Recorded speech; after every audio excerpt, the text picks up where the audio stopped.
doigts dans la prise. Une émission préparée et présentée par Pénélope Morin.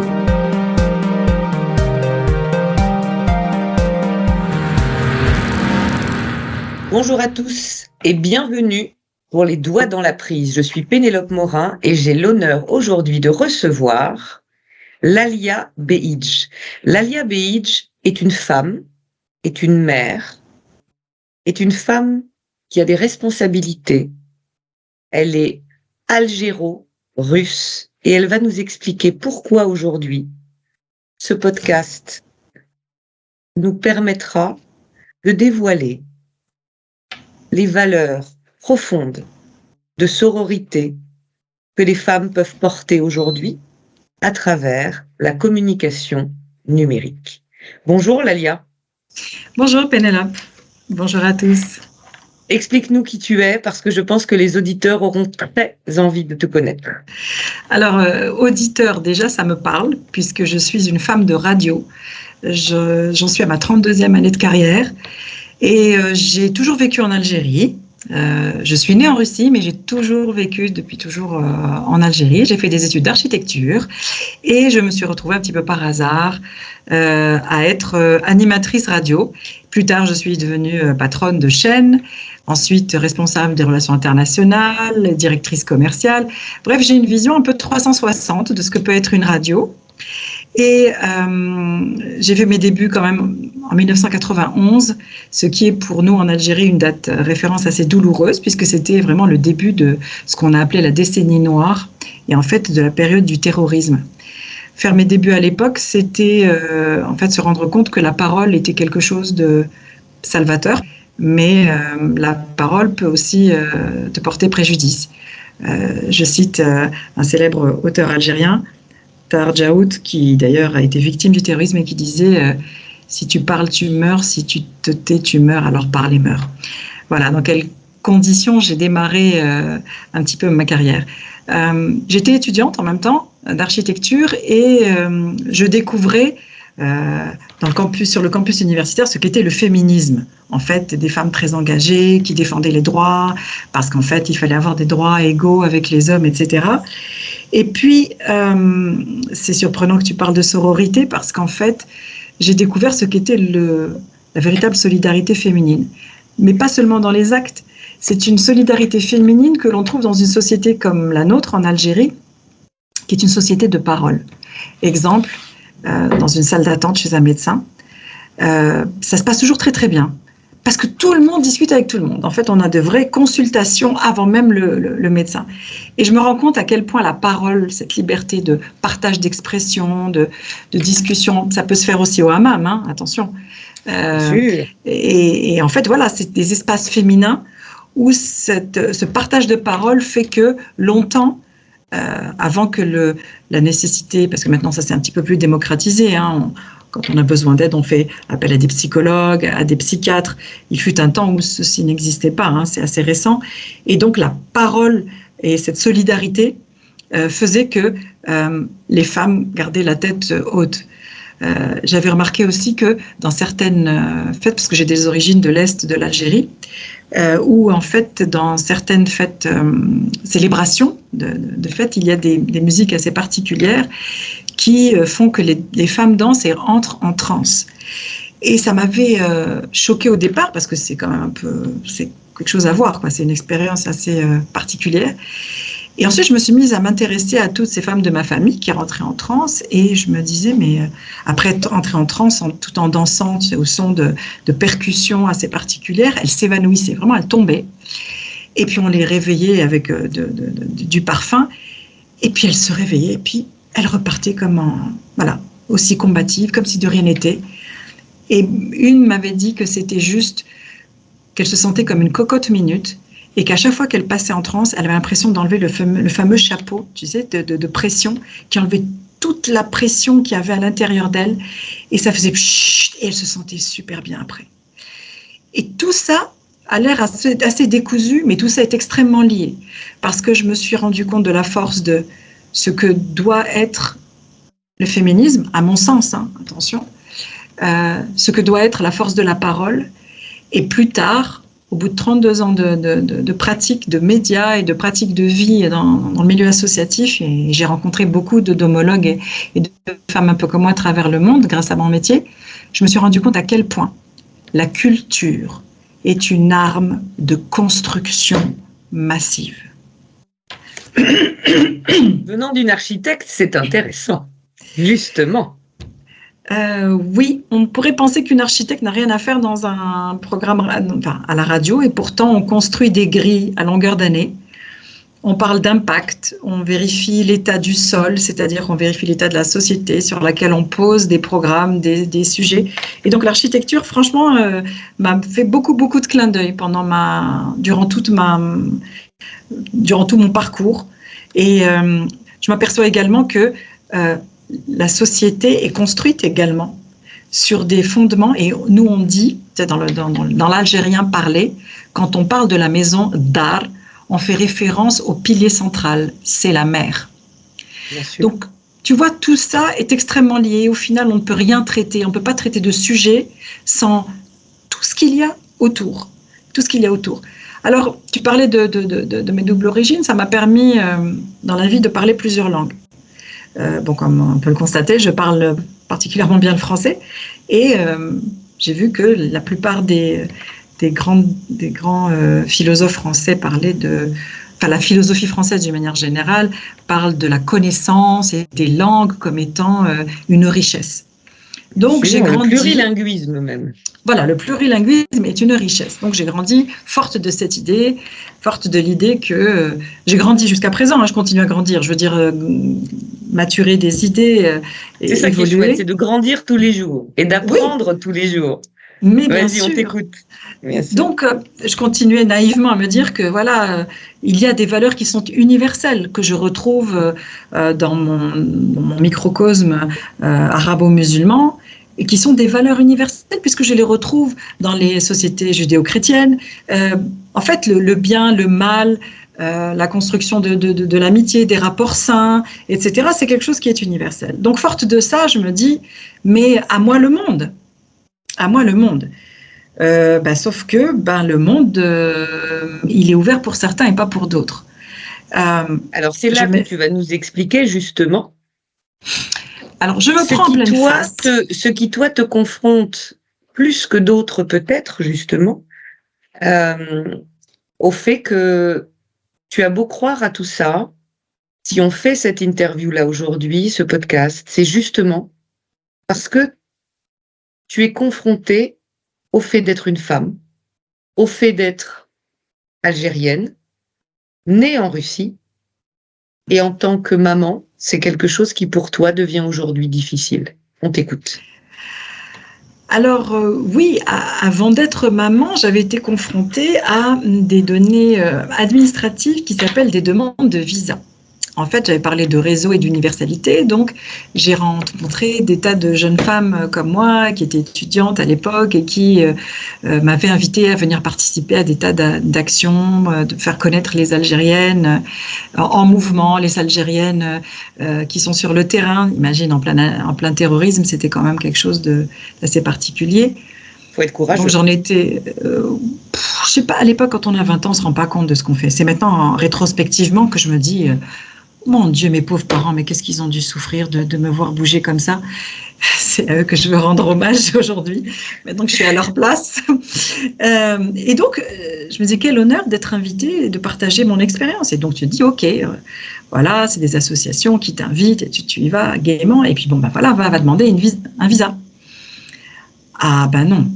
Le visa, non. C'est compliqué. T'es quand même un peu journaliste, t'es quand même un peu algérienne, t'es peut-être un peu terroriste. Donc voilà, première expérience de visa refusé, c'était dans les années 90. Bon, tu penses que c'est juste dû à une époque particulière? Eh bien, faux. Voilà que 30 ans plus tard, voulant aller rendre visite à mon frère qui se trouve en France, voilà, visa refusé. Bon, alors je donne toutes les garanties. On te donne des raisons complètement bidons, hein, tu sais bien. On te dit que tu ne donnes pas les preuves financière, tu peux pas te payer un séjour en France. Bon, c'est un peu... Mais bon, tu sens bien qu'il y a quand même une discrimination à ce niveau-là. Quelque temps après, un de mes enfants fait ses études à l'étranger. Je veux me rendre aller voir comment il est installé, puisque nous avons été séparés pendant longtemps durant la période du Covid. Et refus. Mais là, c'est un autre pays, sur un autre continent. Et la raison me surprend, parce qu'en fait, c'est mes origines qui ressortent. Alors que je postulais a priori avec un passeport algérien, là, on me reproche mon lieu de naissance. Parce qu'actuellement, il y a un conflit et que je suis de fait, disqualifiée pour ça. Et là, subitement, tu te dis, à 50 ans passés quand même, tu as un peu envie de regarder plus ta vie et plus derrière toi que devant toi. Et tu te dis, mais attends, mais tout ce que j'ai fait, c'est tout ça pour rien, quoi. L'universalité, la défense des droits, ces mêmes pays-là qui sont porteurs d'idées de la femme est l'égale de l'homme, et puis tout le monde est égal en droit, et le monde est ouvert à tout le monde. Et puis tu te dis, ben non, ouvert à tout le monde sauf à toi. Enfin, toi, je ne parle pas de ma petite personne, je parle de toutes les personnes qui me ressemblent et qui sont dans le même cas que moi. Et sérieux, hein, sur le coup, j'ai pris ça dans la face en me disant, mais le monde est injuste, j'ai pris un coup dans les reins, quoi. Et puis à un moment, je me suis dit, mais toute expérience doit être porteuse d'un autre regard. Et c'est là que justement, ton discours est unique. Eh bien oui, je me dis, à quelque chose malheur est bon, tiens, pour reprendre une vieille expression. Et je me dis, bon ben voilà, tu vas enchaîner ta 5e année sans avoir été en vacances, en voyage. C'est toujours enrichissant de voir un autre pays. Ben, on va aller visiter un pays, je me rends en Russie. En plein conflit, ma famille me prend pour une folle, en me disant, mais écoute, c'est peut-être pas le moment, etc. Et moi, je leur dis, mais j'ai besoin d'aller voir de mes propres yeux ce qui s'y passe déjà. Un peu la déformation professionnelle, tu vois. J'ai toujours été élevée à, quand tu veux une information, il faut qu'elle soit sourcée. Et la meilleure source, c'est tes yeux, tes oreilles, ton ressenti. Donc, je me rends en Russie et je me prends en pleine face des gens qui, complètement résilients.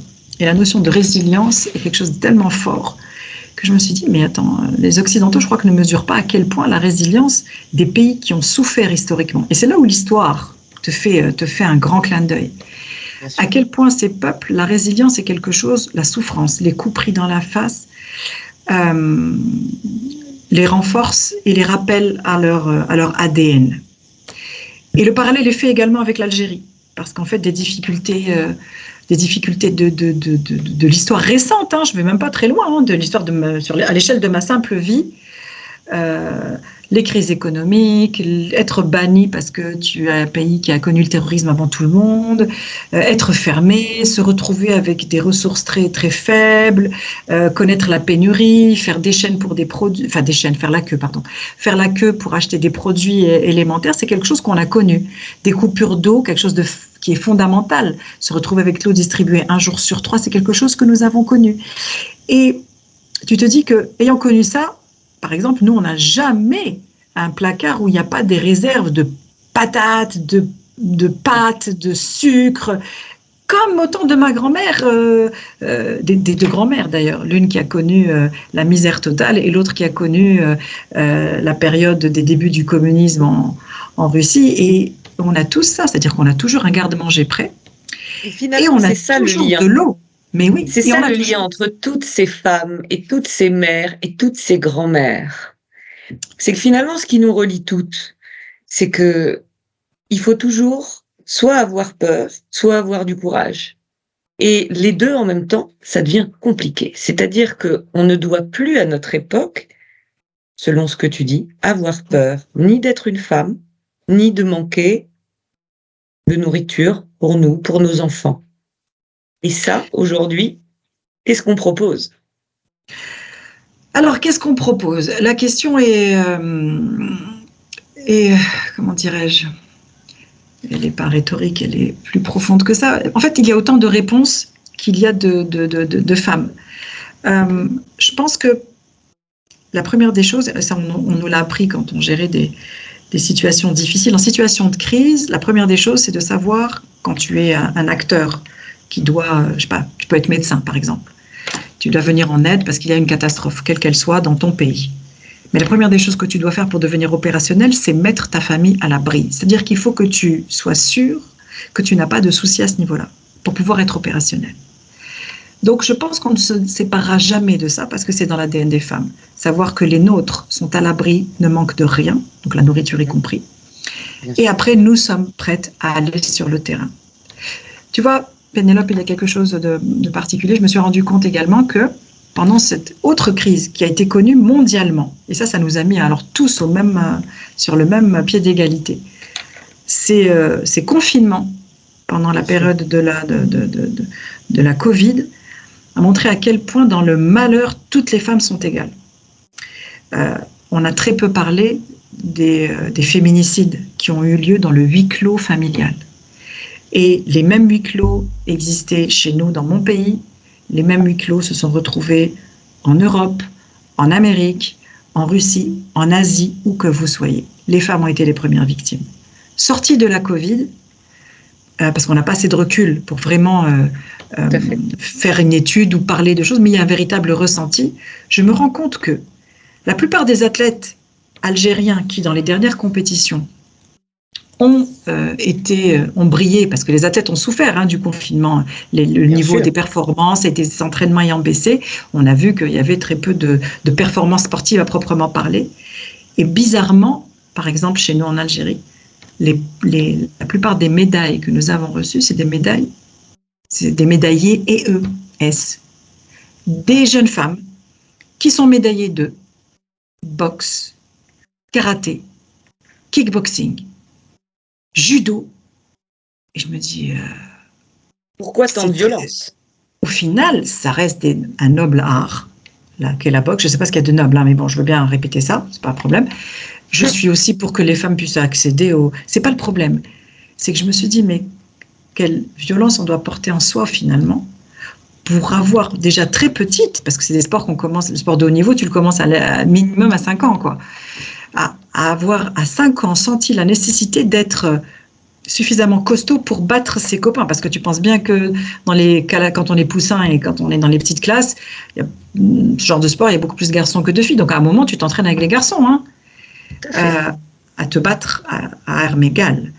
Et je me suis dit, il y a des choses assez troublantes. D'un côté, il est clair que le sport parle des performances féminines qui sont bien différentes des performances masculines.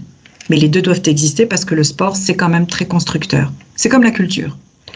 Et d'un autre côté, tu as en parallèle quelque chose qui se dessine, qui est... et ça, c'est au sorti du Covid qu'on se prend ça dans la face, qui se construit et qui est dans le YELS. C'est ni il, ni elle, c'est des nouvelles notions de action non genrée. Moi, j'ai très peur pour le sport, d'un côté, parce que si maintenant on va se dire qu'on va rendre le sport non genré, on n'aura plus aucune femme qui va compétitionner, comme on dit au Canada.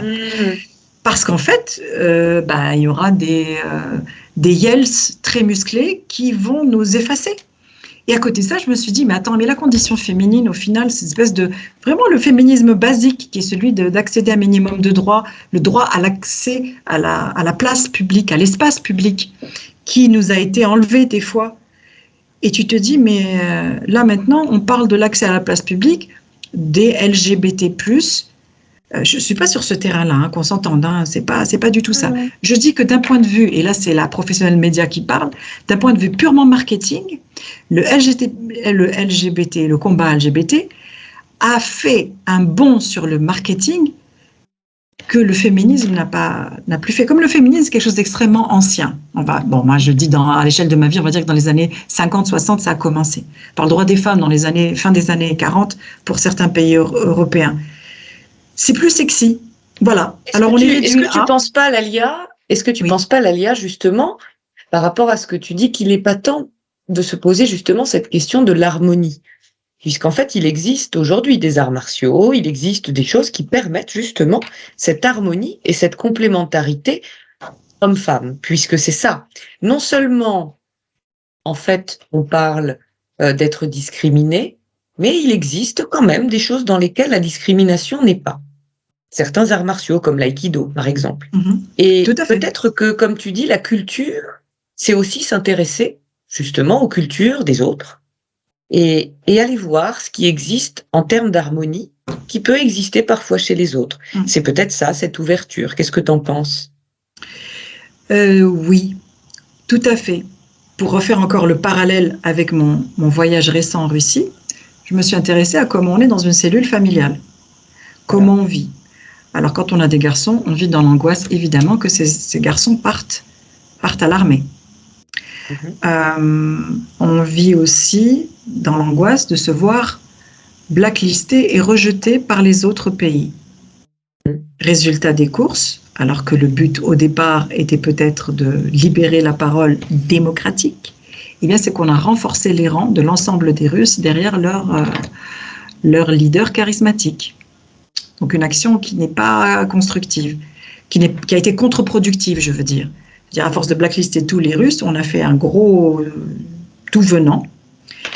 Du coup, les Russes qui étaient peut-être plus à même de parler de démocratie, se sont dit, puisque la porte des pays dits démocratiques me sont fermées et que j'ai été rejetée, avec beaucoup de haine, parce que les réseaux sociaux ont été très, très virulents là-dessus, du coup, tu te mets derrière ton peuple, ton pays, ton identité. Et j'en reviens à l'identité et à la culture. Voilà. Comme conclusion. Et à la culture. Voilà. Comme conclusion, qu'est-ce que tu pourrais nous dire justement pour faire en sorte de dévier ce fameux moteur qui est la peur? Puisqu'en fait, c'est ça. Si on dévie le moteur de la peur, qu'est-ce qui se passe? Et je te laisse terminer là-dessus. La peur est quelquefois aussi quelque chose qui pousse les gens à aller dans l'extrême. Et c'est là où la nécessité d'harmonie est nécessaire. Je maintiens que connaître plusieurs langues permet d'entendre ce qu'on dit. Bien sûr. Et de comprendre. J'entends bien. Entendre, c'est dans tout le sens du mot entendre. Et qu'au final, si on campe sur ses positions et qu'on est sourd à la parole, à la symbolique des autres, parce que tous les symboles ne sont pas pareils. Je veux dire qu'il y a des choses qui sont dites par certains et qui sont très mal comprises par d'autres. Mais si tu ne vas pas vers l'autre... la curiosité de l'autre. La curiosité de l'ouverture à l'autre. Oui. Mais c'est ça la culture. C'est s'ouvrir à connaître la personne qui, a priori, m'est horripile à première vue. On ne te demande pas de l'aimer, on te demande de la connaître et donc de la comprendre. Et du coup, même si tu ne l'aimes pas forcément, tu n'iras pas jusqu'à la haïr. Et c'est là où j'en reviens à la culture comme étant une arme de construction massive. D'abord, il faut clairement définir qui tu es. L'identité, l'histoire, tout ça c'est bon. À l'ère actuelle où le débat dans certains pays démocratiques est à la longueur de la robe de certains, abaya ou pas abaya, je me dis qu'on a fait un gros bond en arrière et que finalement si on se remet dans l'histoire, je me dis que dans l'histoire arabo-islamique que je connais un peu, puisque je vis dans une société pareille, eh bien, il y a beaucoup plus de femmes référentes libres qu'il y en a maintenant. Donc, les débats pour les femmes doivent sortir de la longueur de la jupe. Je pense qu'il est temps d'inclure quand même le QI, un quotient intellectuel, comme étant une valeur sûre. Parlons de culture, échangeons nos langues, nos habitudes, et cessons, et je pense que ça aussi c'est dû à tout ce qui est informatisé, tu vois, il y a des choses qui te filtrent d'emblée. Si on ne se connaît pas physiquement, si on ne se regarde pas dans les yeux, on se dit tiens, il respire comme moi, c'est un être humain comme moi, je peux communiquer avec. Si on n'a pas ce premier pas vers l'autre, mais un pas physique, parce que je commence à en avoir marre de travailler, ça c'est la Covid aussi, par écran interposé et par inscription numérique. Voilà, je pense qu'on doit vraiment revenir à quelque chose d'un petit peu plus humain, un peu plus harmonieux. Et je pense que là, on verra que 50% de la composante de la planète étant des hommes et l'autre des femmes, et des yels aussi, parce que je schématise, on va dire. Eh bien, je pense qu'à ce moment-là, on pourra peut-être construire durablement.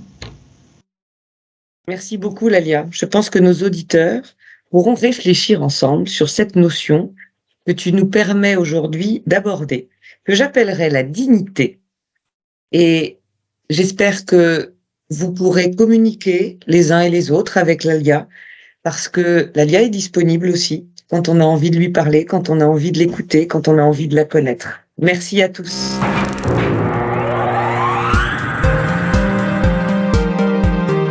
Vous venez d'écouter Les Doigts dans la prise. Une émission préparée et présentée par Pénélope Morin.